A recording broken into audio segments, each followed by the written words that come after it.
Okay. Hello and welcome to Study Abroad and School Experience. March is Women's History Month, and I'm going to be doing something I call Women in Careers, where I interview women in education and careers. And today we have a special guest. Her name is, you can introduce yourself. My name is Ouida Sherry. Um, I am supposed to start school in the fall to get my bachelor's in psychology. Um, I have two kids. I also just received a job offer to be a caseworker. So that is a little bit about me. Congratulations. Did good. That's good. We'll talk about that after because we don't need everybody in your business like that. Although they will be a little bit. Um. All right. So you did a mini introduction and you kind of touched on what you're gonna be pursuing, but So I asked the first question. It asks, what is the highest level of education that you have completed, and where did you go to school? So you're gonna start the process to complete your bachelor's degree this fall. So um, I don't know. I mean, it's kind of self-explanatory if you want to state where you went to school at or what Okay. school you will attend. That's up to you. Okay. I went to school first at DePaul University. Then I transferred to UWM Milwaukee, where I'll be attending in the fall um, for my bachelor's degree in psychology. Okay. So the next question is, we kind of touched on that already because it says, what did you study? What are you currently studying?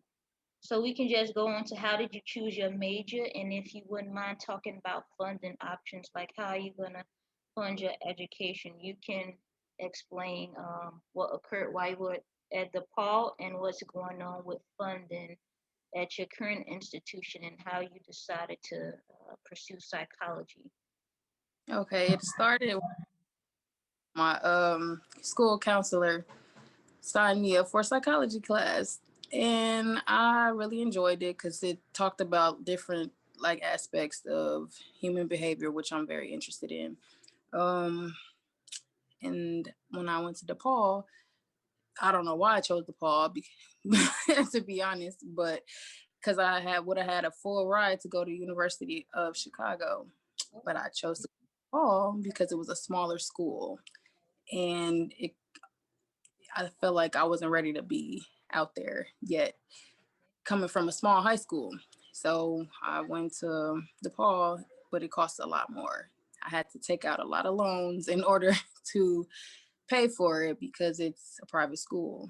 I mean, I got the grants and whatnot, but the I used a lot of the loans, which is why now going to UWM, I maxed out my loans and I have to pay out of pocket.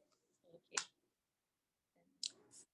I wasn't aware of many scholarships and how to even apply for them. So that's one thing that kind of I would have liked to know more about. Okay. So I don't know, perhaps once you start in the fall, maybe they can give you some options regarding funding. Um, Yeah. and there's different websites. On my channel, I have a list of scholarships. And if I'm not mistaken, they do have some for particular states. A lot of them are more so geared to HBCUs, but not all. So I can send you what I have, and then maybe once you start school again, they'll be able to help you with funding, because loans can be a burden. And if Yeah. you can pay for undergraduate on its own and without having to take out more loans or any at all, it would be best. Yeah. Okay. Um, how do you feel about education?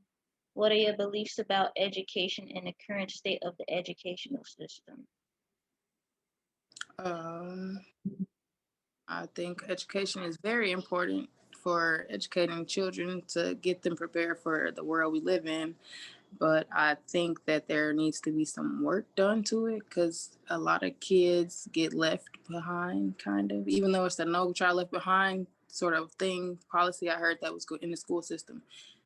I feel like, yeah, a lot of kids are, when they leave to go to high school, they are not prepared 90% of the time, my experience.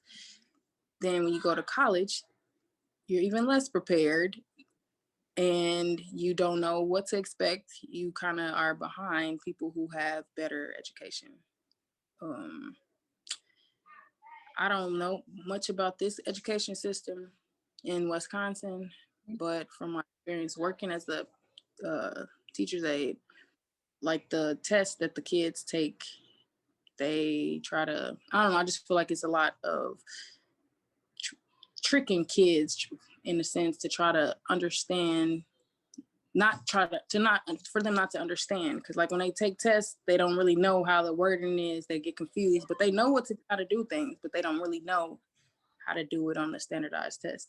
So the skill level is not there. So standardized tests are basically not useful because they can't really measure your intelligence if we want to go there. But Yes, that's what I believe as far as education. Standardized tests can be very a small aspect, a very small aspect of a kid's intelligence.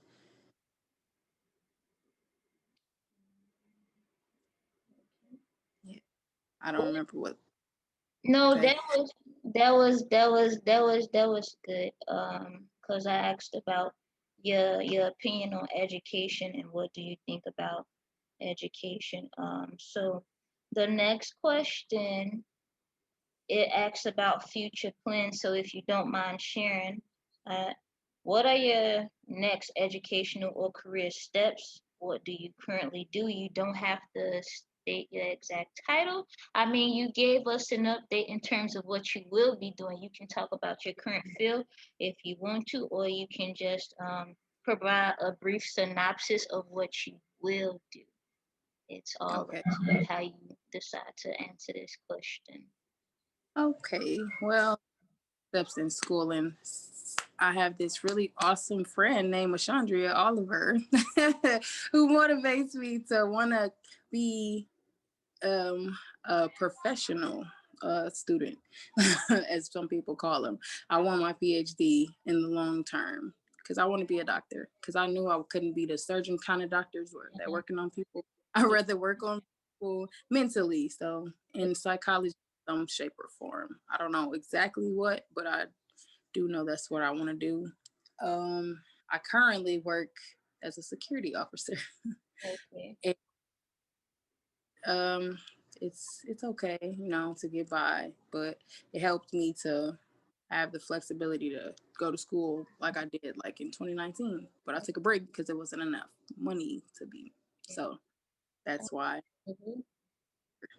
now, because it goes with the career choice that I've chosen. That's good. Um,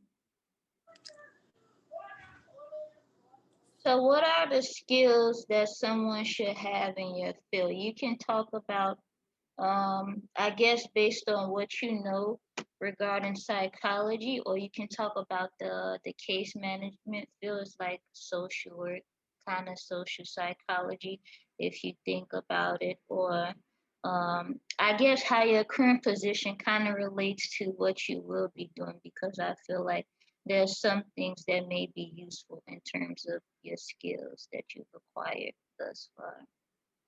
I agree that I've acquired as an officer.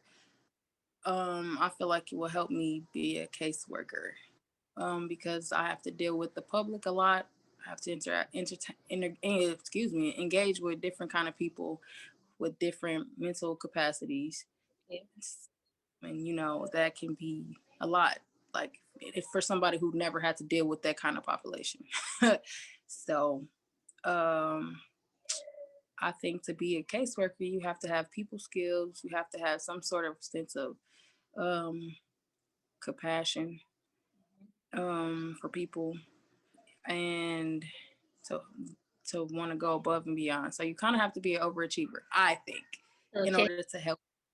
Yeah. Because sometimes just doing the bare minimum is not enough sometimes. So I think those are some of the.